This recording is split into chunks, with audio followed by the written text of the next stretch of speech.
मैं हूं संजय सरवरे और आप देख रहे हैं संजय सरवरे समाचार। खबरों की शुरुआत में बात करेंगे इस वक्त की एक बड़ी खबर की।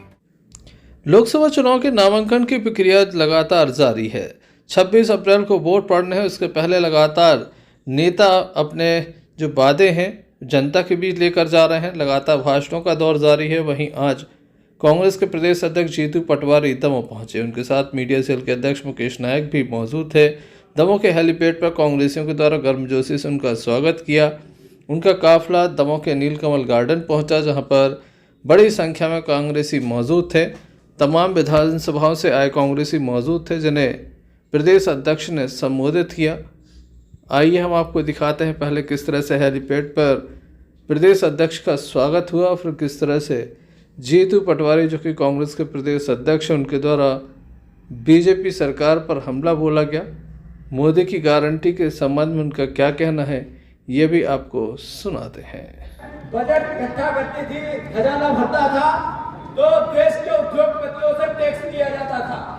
अब जब सरकार चलती है तो पत्रकार बंधु ने जो शर्ट खरीदा है, इस पे 18% जीएसटी दी है। जो हम लोग खाना खाते हैं, वो अगर 2000 का खर्चा रोज होता है तो अकाउंट में 36 रुपया आपसे रोज करता है। नहीं 100 रुपए का खाना खाते हैं तो 18% जीएसटी हमारे रोज खाने में से जाती है। गरीब जो मजदूरी करता है, जो रोज बोझा उठाता है, जो खेत में मजदूरी करता है, अगर उसने भी बाजार से कोई चीज खरीदी है और फिर उसका उपयोग किया है तो उसकी जीएसटी उसने दी है।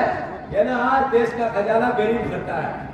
इसलिए आपके पैसे पे सबसे पहला हक एसटी, एससी, ओबीसी और अपर कास्ट के गरीब का है। ये कांग्रेस पार्टी ने निर्णय लिया है। जो बजट बनेगा, जो सुविधाएं मिलेगी, जो संसाधन देश के हैं, उसमें अधिकार गरीब का है, पहले किसान का है, पहले एसटी, एससी, ओबीसी और अपर कास्ट के गरीब का है। ये भावना कांग्रेस पार्टी राहुल गांधी की। मैं आप सबसे अनुरोध करता हूँ फिर से, हम सब ब्लॉक अध्यक्ष, सारे सेक्टर अध्यक्ष, सारे हमारे विधायक के प्रति नेतागण, हमारी बहनें, जो कांग्रेस का एक एक कार्यकर्ता है वो लड़ सकता है। इसलिए कि आप मंच नहीं सजा सको, इसलिए कि पत्रकार अपनी बात नहीं कह सके, देश में तानाशाही कैसे हो, इसके लिए इनको 400 सीटें चाहिए। क्या दमोह की जनता 400 सीटों में अपना योगदान देगी?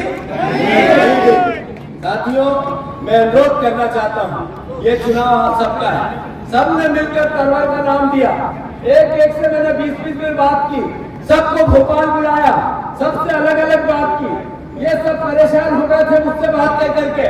ये कहते थे आप कैसा अध्यक्ष बना, एक व्यक्ति के चयन के लिए 5-5 बार बात करता है। तब लोग तलवार का नाम आया है। इसके पास पैसे नहीं, इसके पास इतना धन नहीं है, इसके पास इतना धन नहीं है, इसके पास ईमानदारी है, बिका नहीं। वो एक तरफ बिका, एक व्यक्ति जिसने 50 करोड़ रुपए नकद दिए। ये आपका बेटा है, आपका भाई, आपके परिवार का साथी है। एक एक परिवार का साथी नरेंद्र मोदी के रूप में चुनाव लड़ेगा, लड़ेगा कि नहीं लड़ेगा? लड़ेगा कि नहीं लड़ेगा? भारत माता की धन्यवाद।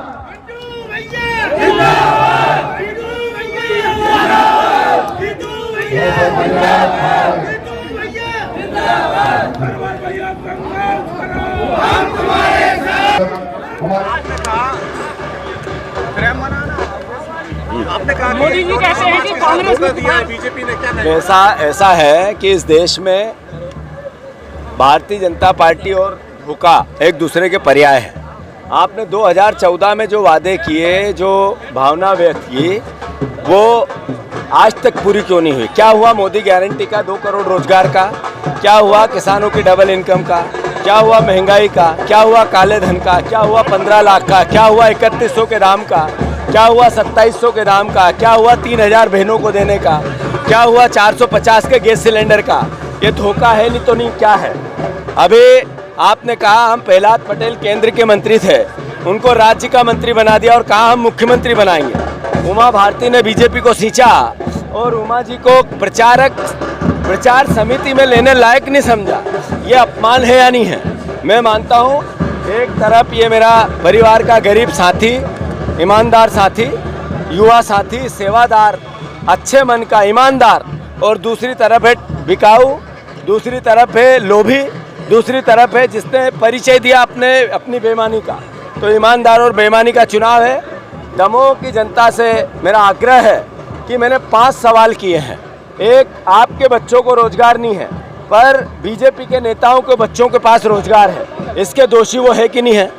इस जिले से पलायन क्यों होता है? इसमें रेलवे की व्यवस्थाएं क्यों नहीं बनी?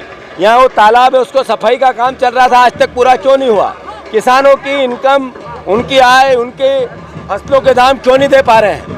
ये सवाल आपके घरों में है। वोट देते वक्त याद रखना, खासकर संविधान से प्यार करने वाले परिवार के लोग। एक तरफ वो लोग हैं जिनको 400 सीटें चाहिए इसलिए कि संविधान बदलना है, और दूसरी तरफ वो लोग हैं जो संविधान की रक्षा करना चाहते हैं, आपके वोट के अधिकार को सुरक्षित रखना चाहते हैं। इसलिए सोच समझ के वोट दो और कांग्रेस को वोट दो। धन्यवाद।